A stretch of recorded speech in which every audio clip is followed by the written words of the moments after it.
Okay, so in the last class, what we have studied, we have studied the plant layout. So plant layout क्या होता है? Tell me anyone. कोई बताओ, what is plant layout? Briefly,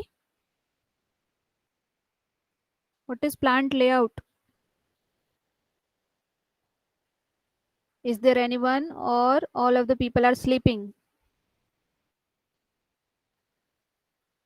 Physical arrangement of production facilities. Good.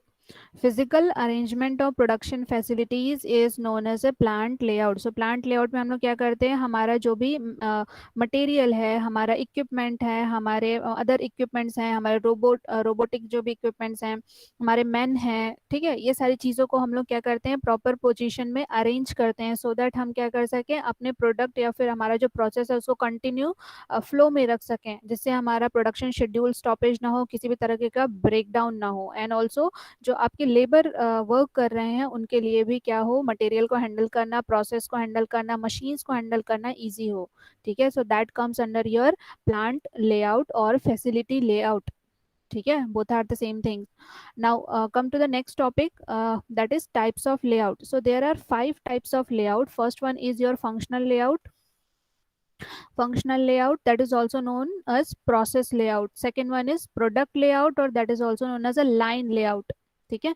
Now come to the third, that is combination layout, which is the combination of the first two, that is of your process and addition of product. ठीक है, दोनों का जो combination होता है that is known as a combination layout. Now fourth one, that is fixed position layout, and fifth one, that is group layout. Okay, so let us study all of this one by one. So the first one is your functional layout or a process layout.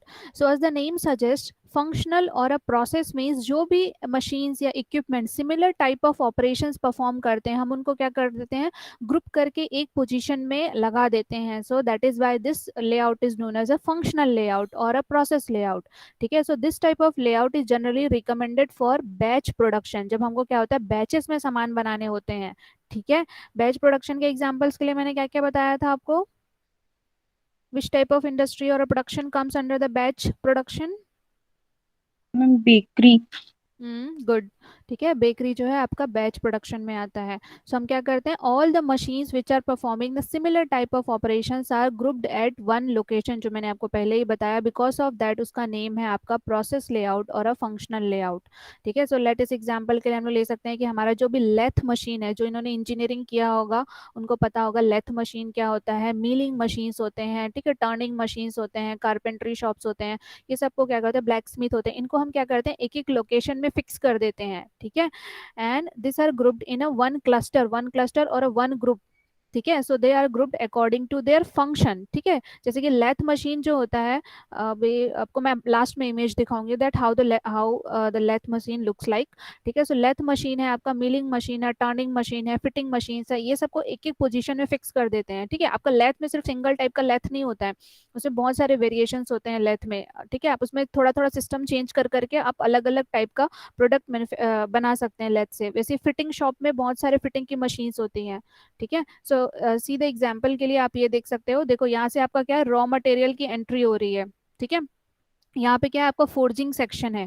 ठीक है, यहाँ पे आपका grinding section है, drilling section है, फिर देखो यहाँ पे आपका फाउंड्री है, यहाँ पे मिलिंग सेक्शन है, यहाँ पे हीट ट्रीटमेंट का सेक्शन है, यहाँ पे इंस्पेक्शन है कि फाइनल प्रोडक्ट बन के आने के बाद उसमें कोई किसी भी टाइप का कोई क्या कहना चाहिए, कोई फॉल्ट तो नहीं आ गया है, एंड देन लास्ट में आपका पैकेजिंग सेक्शन है.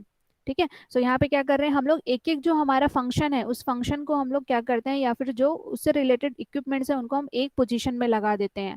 ठीक है, देखो अभी रॉ मटेरियल का फ्लो इसके हिसाब से कैसा हो रहा है, यहाँ पे प्रोसेस इंपॉर्टेंट है, प्रोडक्ट इंपॉर्टेंट नहीं है. Product is all important but to last में, बट यहाँ पे अकॉर्डिंग टू द प्रोसेस. देखो फर्स्ट में गया है फोर्जिंग सेक्शन में, सेकंड ग्राइंडिंग सेक्शन में, थर्ड में गया वो मिलिंग, फोर्थ में ड्रिलिंग सेक्शन, फिफ्थ में heat treatment, fifth six inspection, and seventh is packaging. Then after आपका जो फिनिश्ड गुड है यहाँ से प्रोड्यूस हो गया, उसको हम लोग स्टोर कर रहे हैं या फिर जहाँ भी हमको सेंड करना है वहाँ सेंड करते हैं. अब अनदर प्रोसेस है, अनदर प्रोसेस में हम क्या कर रहे हैं, एक सबसे पहले फाउंड्री में जा रहा है. ठीक है, देन आफ्टर आपका मिलिंग सेक्शन में जा रहा है, then after grinding section, then drilling section. यहाँ पे फोर्थ देखो दूसरा वाला जो प्रोसेस है, फोर्थ ड्रिलिंग सेक्शन, फिफ्थ है आपका हीट ट्रीटमेंट, सिक्स है इंस्पेक्शन, सेवंथ है पैकेजिंग.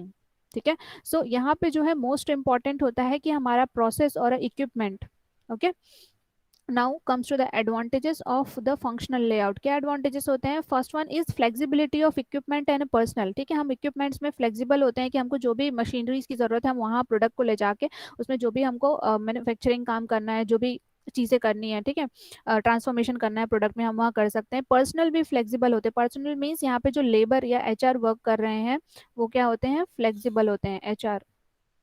ठीक है, this will require the lower investment on the account of fewer number of machines. ठीक है, फ्यूअर नंबर ऑफ मशीन्स की जरूरत पड़ती है, बहुत ज्यादा मशीन्स की जरूरत नहीं पड़ती है, क्योंकि हम क्या कर रहे हैं, जितने भी मशीन्स की रिक्वायरमेंट है उसको हम एक पोजीशन पे फिक्स कर दे रहे हैं।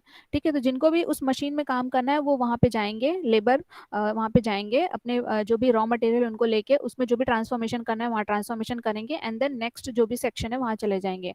And higher utilisation of production facilities. ठीक है, and next is greater flexibility of distribution of machines and the workers. देखो यहाँ पे क्या है, बहुत सारा अलग अलग मशीन्स अलग अलग सेक्शन में है, तो यहाँ पे फ्लेक्सिबिलिटी है वर्कर्स के लिए, मशीन्स के लिए, डिस्ट्रीब्यूटेड है अलग अलग लोकेशन में। ठीक है, now variety of job does away with the boredom, कि यहाँ पे बहुत सारे जॉब्स अवेलेबल है। देखो फोर्जिंग है, फाउंड्री है, मिलिंग है, ड्रिलिंग है, सारे टाइप के जॉब्स अवेलेबल है, तो इसमें भी किसी भी टाइप का बोर्डम नहीं होगा लेबर को, उसको जो भी काम करना है वो उस मशीन में जाके काम कर सकता है। ठीक है, now it comes that supervisor becomes more knowledgeable about the function. यहाँ पे क्या है, एक सुपरवाइजर की रिक्वायरमेंट है, सो सुपरवाइजर क्या हो जाएगा, नॉलेजेबल हो जाएगा to the all the sections of this layout. ठीक है, इस पर्टिकुलर लेआउट में जितने भी सेक्शन है, जितने भी मशीनरीज वर्क कर रही हैं सभी में वो नॉलेजेबल हो जाएगा। And more workers and machines can be supervised at a time. ठीक है, एक सिंगल सुपरवाइजर सारे मशीन्स को जो भी यहाँ पे वर्क कर रहे हैं उनको क्या कर सकता है, सुपरवाइज कर सकता है सिंगल टाइम पे, मशीन्स को भी एंड ऑल्सो वर्कर्स को भी। Now comes to the disadvantages. So disadvantages है that is a back tracking और अ लॉन्ग मूवमेंट। देखो बैक ट्रैकिंग और अ लॉन्ग मूवमेंट क्यों? क्योंकि देखो यहाँ से आपका प्रोडक्ट एंट्री हो रही है and goes to the second, third, fourth, fifth, six and seven. देखो कितना लॉन्ग उनका प्रोडक्शन जो है प्रोडक्शन लाइन है ना। एंड द लॉन्ग मूवमेंट में occur in a handling of material, this reduces the material handling efficiency. So material handling की efficiency जो होती है because of long movement of material जो होता है वो रिड्यूस हो जाता है। And material handling can not be mechanized. Mechanized क्यों नहीं किया जा सकता? क्योंकि हमारे मशीन्स अलग अलग लोकेशंस में हैं, हमको कोई फिक्स पोजीशन नहीं है। देखो हमको एक बार फोर्जिंग, एक प्रोसेस में हमको फोर्जिंग के बाद ग्राइंडिंग करना है, बट सेकंड में क्या करना है, हमको फाउंड्री से स्टार्ट करना है, फाउंड्री एंड मिलिंग करना है, तो हम इसको मैकेनाइज्ड नहीं कर सकते। ठीक है, इसको लेबर को ही क्या करना पड़ेगा, प्रोडक्ट को या फिर रॉ मटेरियल को उस मशीन में ले जाना पड़ेगा, फिर वहां पे जो भी ट्रांसफॉर्मेशन होगा देन आफ्टर उसको वो पिक करके सेकेंड मशीन में लेके आएगा। ठीक है, सो मटेरियल हैंडलिंग को हम लोग यहाँ पे मैकेनाइज नहीं कर सकते, मीन्स बेसिकली हम कन्वेयर बेल्ट्स वगैरह सेटअप नहीं कर सकते हैं। ठीक है, नाउ द प्रोसेस टाइम जो हो गया प्रोलॉन्गड हो गया, अब लंबा लॉन्ग प्रोसेस दिख ही रहा है हमको देख के ही, this will cause the excessive inventory. आपको इन्वेंट्री की रिक्वायरमेंट ज्यादा होगा, जितना ज्यादा प्रोसेस होगा उतना ज्यादा इंटरमीडिएट प्रोडक्ट प्रोड्यूस होगा, उतने ज्यादा इंटरमीडिएट प्रोडक्ट को आपको रखने के लिए उतना ज्यादा इन्वेंट्री की रिक्वायरमेंट है। Now production planning and control difficult हो जाएगा, कॉमन सी बात है, हमको देख के ही लग रहा है कि ये like it's a complex system. ठीक है, तो प्रोडक्शन प्लानिंग एंड कंट्रोल जो होगा डिफिकल्ट हो जाएगा। More space is required. ठीक है, बिकॉज एक जगह एक मशीन सेटअप हो रही है तो उसके बाद आप कुछ पोजीशन जो है वैकेंट रखोगे या फिर खाली छोड़ोगे जिसमें लेबर वर्क कर सकता है, कुछ जो इंटरमीडिएट प्रोडक्ट प्रोड्यूस हुए हैं उनको आप वहाँ रखोगे। सो जो स्पेस की रिक्वायरमेंट है वो जो होती है ज्यादा होती है in functional layout. And lower productivity due to number of setups. Productivity क्या होती है, लो हो जाती है बिकॉज ऑफ बहुत सारे सेटअप हैं। सपोज एक प्रोसेस हो रहा है आपका, लेट से यहाँ से हो रहा है फर्स्ट, सेकंड एंड थर्ड में गया, मिलिंग का काम चल रहा है, सेम आपका सेकंड जो रॉ मटेरियल आया वो फाउंड्री हुआ, उसके बाद फिर उसको भी क्या करना है, मिलिंग का काम करना है। तो जब तक ये वाला पर्सन काम कर रहा है या फिर ये वाला प्रोसेस चल रहा है तब तक सेकंड ये वाला जो प्रोसेस है इसको वेट करना पड़ेगा। जब ये फिनिश हो जाएगा देन ओनली ही और शी जो लेबर है यहाँ पे वो जाके इस मशीन में काम कर सकते हैं। ठीक है, सो जो प्रोडक्टिविटी है वो लो हो जाती है because of large number of setups. Okay, now come to the second, that is product layout. अभी तक फर्स्ट समझ में आया functional layout? Have you understood? Yes, Yes, sir. ma'am. Okay, and what about the others? सिर्फ एक को समझ में आया, बाकी लोग कहाँ है, सो रहे हैं? Clear, ma'am. हम्म हम्म, चलो ठीक है, नेक्स्ट में चलते हैं, दैट इज प्रोडक्ट लेआउट और अ लाइन लेआउट। तो सबसे पहले इसका एक एग्जांपल देखो तो आपको समझ में आएगा। This is the product layout. So first में क्या था, process is most important part ना। नाउ सेकंड में क्या होता है, दैट इज प्रोडक्ट लेआउट में product is the important part. यहाँ पे क्या होता है, यहाँ से आपकी रॉ मटेरियल की एंट्री होती है एंड सबसे पहले यहाँ पे लेथ मशीन में जाता है, देन ड्रिलिंग मशीन में, देन मिलिंग, देन अगेन जो भी ड्रिलिंग मशीन होगा देन ग्राइंडिंग मशीन। ठीक है, तो यहाँ पे क्या होता है प्रोडक्ट लेआउट में, देखो एक लाइन दिख रहा है, एक सीक्वेंस दिख रहा है, वहां क्या था, एक सीक्वेंस नहीं था, वहां पे रैंडमली हमारा रॉ मटेरियल फ्लो होता था फर्स्ट में। यस और नो, समझ में आ रहा है क्या डिफरेंस बता रही हूँ? Can Yes, you able ma'am. To recognise? Yes, ma'am. देखो यहाँ सीक्वेंस में चल रहा है, यहाँ से रॉ मटेरियल की एंट्री हो रही है, यहाँ लेथ मशीन में, फिर ड्रिल मशीन में, फिर मिल मशीन में, फिर अगेन ड्रिलिंग का कुछ काम होगा तो फिर ग्राइंडिंग, देन आफ्टर आपका फाइनल जो भी प्रोडक्ट है यहाँ से मैन्युफैक्चर हो जाएगा। ठीक है, सो ये क्या है, that is why it is known as a line layout और अ प्रोडक्ट लेआउट। ठीक है, so let us study. So line layout में क्या होता है, जितने भी मशीनरीज होती हैं, all the machineries are arrange in a sequence as required by the production scheme. ठीक है, जितने भी मशीन अब उनको क्या करते हैं, सीक्वेंस में सेट करते हैं, ऐसे रैंडमली प्लेस नहीं करते हैं। ठीक है, सीक्वेंस में सेट होता है एक लाइन में, so that is why it is also known as a line layout. ठीक है, यहाँ पे देखो line layout. So if the volume of the production of one or more item is large, then the facilities can be arranged to achieve the efficient flow of material and the lower cost, sorry it is per ना, it is per unit। Okay क्या बोल रहा है कि volume of production एक या एक से ज्यादा यूनिट का लार्ज होता है तो हम क्या करते हैं, efficient flow of material achieve कर सकते हैं, एंड जो आपका कॉस्ट है पर प्रोडक्ट प्रोड्यूस करने का वो क्या होता है, मिनिमम हो जाता है, बिकॉज आपका जो प्रोडक्शन शेड्यूल कंटिन्यू चल रहा है, लाइन है तो आपको किसी भी टाइप का इंटरप्शन नहीं होगा, किसी भी टाइप का प्रॉब्लम नहीं होगा कि सपोज एक प्रोडक्ट दोबारा कहीं से आ गया। ठीक, किसी भी टाइप का इंटरप्शन नहीं होगा। So special purpose machines that do work more quickly and can also be utilised. ठीक है, सो देखो यहाँ पे एक बार जो रॉ मटेरियल की एंट्री हो रही है फ्रॉम हियर, तो वो क्या करेगा, सारे मशीन से फ्लो होने के बाद यहाँ पे फाइनल आउटपुट हो रहा है, यहाँ पे कोई ऐसा अदर रॉ मटेरियल नहीं है जो अचानक से ड्रिल सेक्शन में आ जाएगा। ठीक है, सो यहाँ पे क्या है, स्पेशल पर्पस मशीन की रिक्वायरमेंट है, एंड जो हम large volume of product single time में प्रोड्यूस कर सकते हैं, एंड पर यूनिट कॉस्ट जो होगा पर यूनिट का वो क्या होगा, रिड्यूस होगा और मिनिमम होगा। ठीक है, now come to the advantages है that this will reduce the material handling. देख के ही पता चल रहा है कि यहाँ पे मटेरियल हैंडलिंग की ज्यादा जरूरत नहीं है। सपोज लेथ मशीन में कोई प्रोडक्ट प्रोड्यूस हो रहा है, ठीक है, सो लेथ के बाद हम कन्वेयर बेल्ट लगा देंगे तो वो डायरेक्टली ड्रिलिंग में आ जाएगा, ड्रिल करने के बाद फिर अगेन कन्वेयर बेल्ट लगा देंगे, मिलिंग सेक्शन में आ जाएगा, मिलिंग सेक्शन के बाद फिर कुछ ट्रांसपोर्टेशन का सिस्टम लगा देंगे अचानक, फिर अपने आप ही ड्रिल में आ जाएगा, तो हमको मटेरियल हैंडलिंग का ज्यादा परेशानी नहीं होगा। ठीक है, now comes second, that is perfect line balancing eliminates the bottleneck and ideal capacity. ठीक है, हमारा line balancing that is means हमारा जो एक सिस्टम दूसरा सिस्टम तीसरा सिस्टम या तीसरे जो इक्विपमेंट्स है, ये सारे इक्विपमेंट्स अगर लाइन से लगे हैं, इसमें किसी भी टाइप का प्रॉब्लम नहीं है, तो हमारा जो कैपेसिटी है वो इंक्रीज होगा, और that is also known as increase in a line balancing. ठीक है, this will also ensure the uninterrupted flow of material which reduces the manufacturing time. ठीक है, यहाँ पे क्या है, आपका रॉ मटेरियल एंट्री हो रहा है एंड फाइनल प्रोडक्ट जो है यहाँ से प्रोड्यूस हो रहा है, किसी भी टाइप का इंटरप्शन नहीं है। ठीक है, so this is known as the uninterrupted flow of material, and because of uninterrupted flow of material क्या होता है, हमारा जो मैन्युफैक्चरिंग का टाइम है वो रिड्यूस हो जाएगा। This will also simplified the production planning and control. देख रहे हो कि इसमें किसी भी टाइप का जो है प्रोडक्शन प्लानिंग कॉम्प्लेक्स नहीं है, सिंपल है, इजी है। Small amount of work in process inventory, because यहाँ पे इन्वेंट्री की रिक्वायरमेंट कम है, बिकॉज एक प्रोडक्ट जो है यहाँ पे सपोज कोई किसी भी टाइप का कन्वर्जन होता है रॉ मटेरियल में, देन आफ्टर ये automatically shift to the second machine, then after it automatically shift to the third machine. ठीक है, जैसे जैसे मशीन ऑपरेट करते जा रहे हैं, तो इसमें किसी भी टाइप का हमको extra work in process inventory या फिर एक्स्ट्रा इंटरमीडिएट प्रोडक्ट को स्टोर करने के लिए इन्वेंट्री की जरूरत नहीं है। Now unskilled workers can learn and manage the production. ठीक है, आपको यहाँ पे अनस्किल्ड वर्कर्स को सिर्फ एक बार ट्रेन कर देना है कि ये पर्टिकुलर मशीन्स कैसे वर्क करेंगी एंड सीक्वेंस में कैसे सीक्वेंस में चल रही है एंड क्या प्रोडक्ट प्रोड्यूस हो रहा है। फिर अनस्किल्ड जो वर्कर्स हैं that they can also manage this production schedule, that is product line kind of production schedule. Understood. Now comes to the disadvantages क्या होता है कि लैक ऑफ फ्लेक्सिबिलिटी। ठीक है, वाई लैक ऑफ फ्लेक्सिबिलिटी, देखो एक मशीन एक बार सेट की गई है, एक तरीके से चलेंगी, ठीक है, एक ही टाइप का प्रोडक्ट प्रोड्यूस करेंगी, इसमें किसी भी टाइप की फ्लेक्सिबिलिटी नहीं है। ठीक है, so that is why it is known as lack of flexibility. And large capital investment की रिक्वायरमेंट है, बिकॉज एक मशीन आप जो लगा रहे हो वो डेडिकेटेड सिंगल पर्पस यूज के लिए है। ठीक है, सो वो बहुत बड़ा इन्वेस्टमेंट लेता है, बहुत बड़ा स्पेस लेता है। ठीक है, सो कैपिटल इन्वेस्टमेंट इसमें ज्यादा है। Now dedicated and special purpose machines are required, जैसे मैंने बताया कि आपके यहाँ पे जो मशीन्स है वो एक रोबोटिक मशीन्स होंगी। ठीक है, ऐसे मशीन्स होंगी जिनमें हम बार बार फ्रिक्वेंट चेंजेस नहीं कर सकते हैं। ठीक है, सो ऐसे मशीन्स को बोलते हैं स्पेशल पर्पस मशीन्स। ठीक है, तो स्पेशल पर्पस मशीन्स की रिक्वायरमेंट है। Now dependence means breakdown of one machinery will lead to the stoppage of the work, जैसे कि देखो यहाँ पे अगर ये वाला ड्रिल मशीन खराब हो जाता है, ये सेकंड वाला, अगर ये ड्रिल मशीन किसी भी तरीके से डैमेज हो जाता है, खराब हो जाता है या ब्रेक डाउन हो जाता है, ठीक है, कोई भी वजह हो सकती है, तो क्या होगा, आपका जो पूरा प्रोडक्शन शेड्यूल है वो स्टॉप हो जाएगा, बिकॉज लेथ के बाद ड्रिल में जाना है, तो ड्रिल से मिल में जाना है, तो हमारे पास कोई ऑप्शन नहीं है, जब तक हम ड्रिल मशीन को रिपेयर नहीं करेंगे तब तक हम इस प्रोडक्शन शेड्यूल को स्टार्ट नहीं कर सकते हैं। ठीक है, so this is the disadvantages. समझ में आया अभी तक?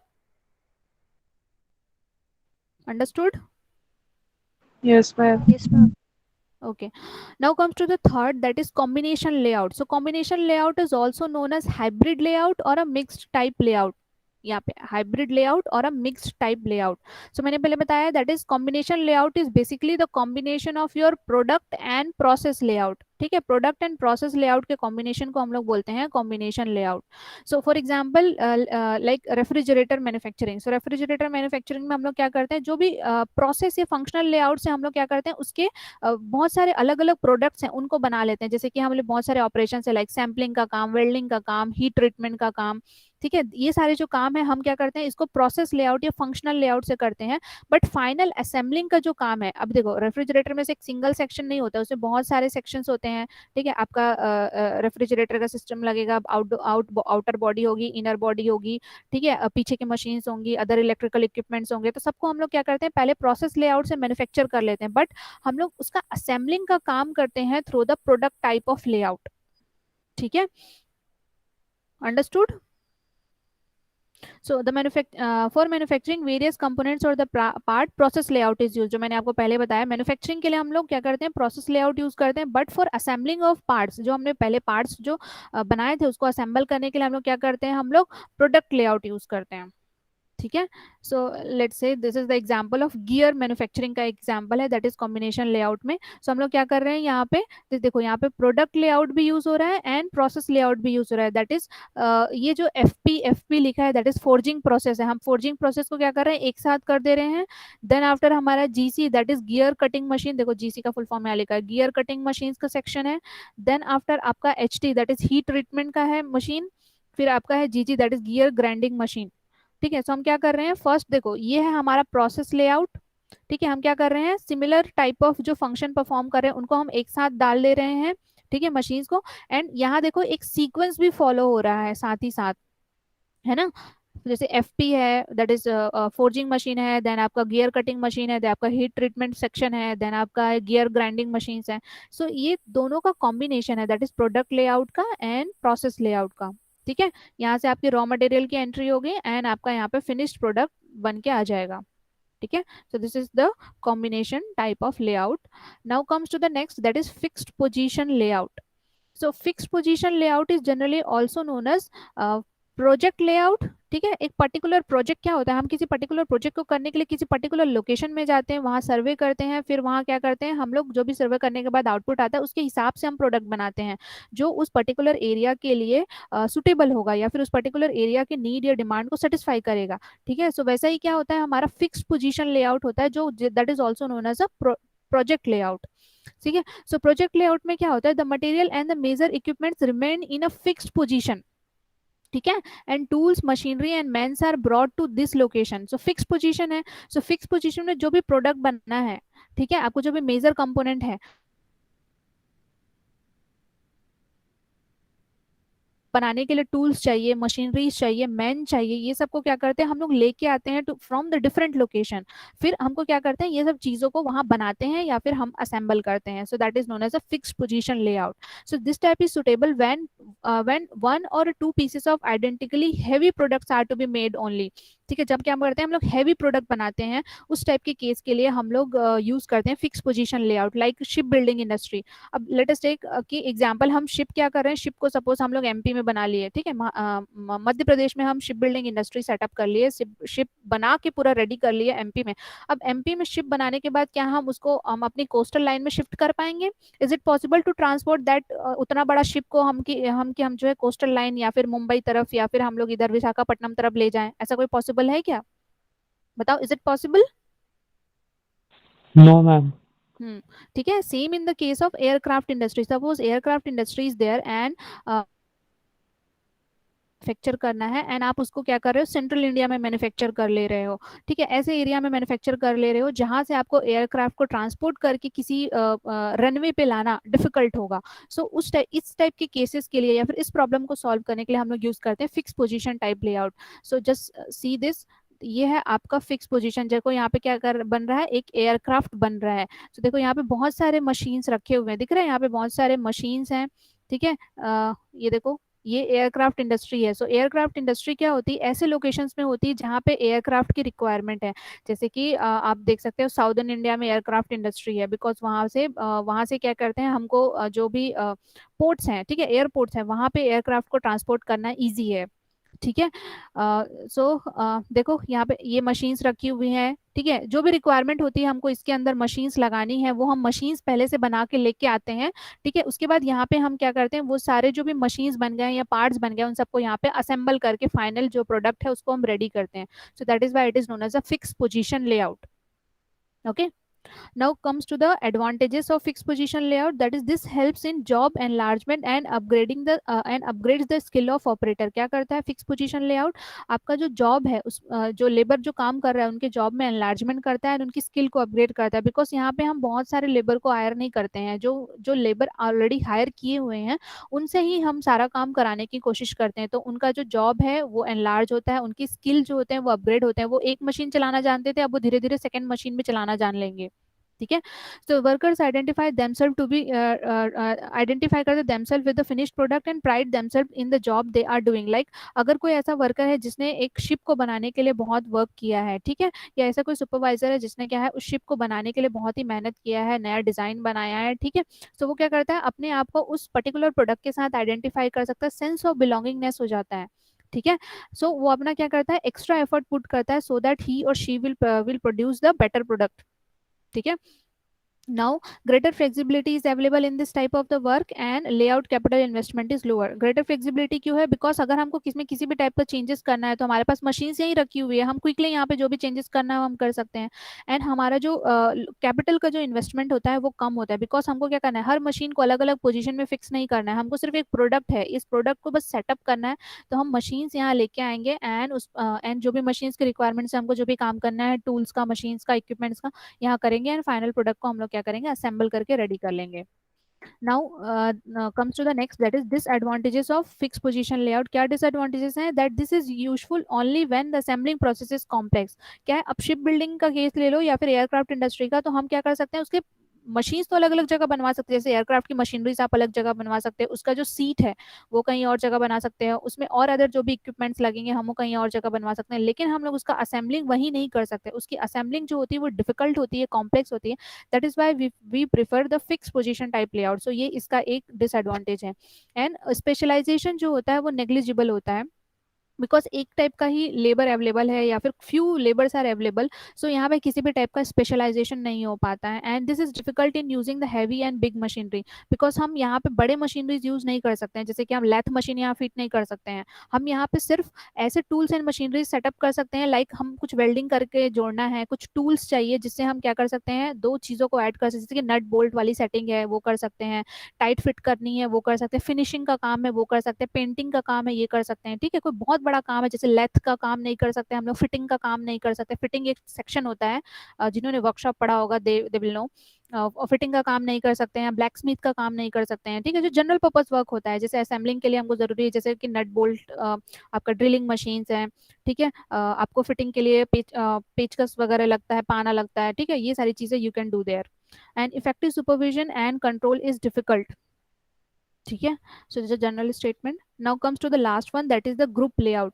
सो group layout, first see the example. So group layout में हम लोग क्या करते हैं, जो similar type of function perform कर रहे होते हैं या फिर एक्टिविटी परफॉर्म कर रहे होते हैं जिनसे एक इंटरमीडिएट प्रोडक्ट प्रोड्यूस होता है, उनको हम क्या करते हैं, एक लोकेशन में ग्रुप कर देते हैं। जैसे कि देखो, एक ग्रुप 1 ये हो गया, ग्रुप 2 ये हो गया, ग्रुप दिस इज टोटल मिला के आपका ग्रुप 3 हो गया। यहाँ देखो ग्रुप 3, ये group 4 section and group 5 section, ठीक है, ऐसा हम ग्रुप कर देते हैं। सो